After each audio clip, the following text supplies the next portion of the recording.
Welcome to the Learning Pines YouTube. We hope this video helps. You begin by signing into iTunes with the Apple ID you want to use. That ID holds your iTunes Match subscription and library linkage. Once signed in, update iTunes and enable iCloud Music Library so matching can run. Next, buy iTunes Match and confirm the subscription. iTunes immediately starts scanning your local library. Make sure your computer stays online and awake while it analyzes tracks. This first pass identifies what it can match versus what it must upload. You'll see iTunes mark tracks as matched, uploaded, or waiting. This distinction matters because matched songs stream instantly, while uploaded songs are copied to iCloud. As it runs, check the iCloud status column and resolve red flags like DRM or uncommon formats.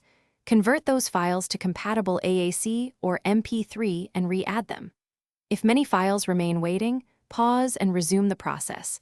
This often clears queue hangups. Also clean up duplicates and correct metadata, so matching improves on the second pass. When matching completes, verify on your iPhone, iPad, or another Mac by signing into the same Apple ID and enabling iCloud Music Library. Newly matched or uploaded items should appear. Test by streaming a few matched songs and re-downloading one uploaded file to confirm integrity. If something is missing, sign out and back into iCloud Music, or disable then re-enable iCloud Music Library to force a refresh.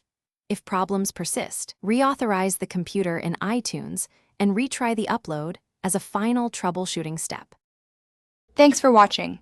Consider subscribing if we helped you.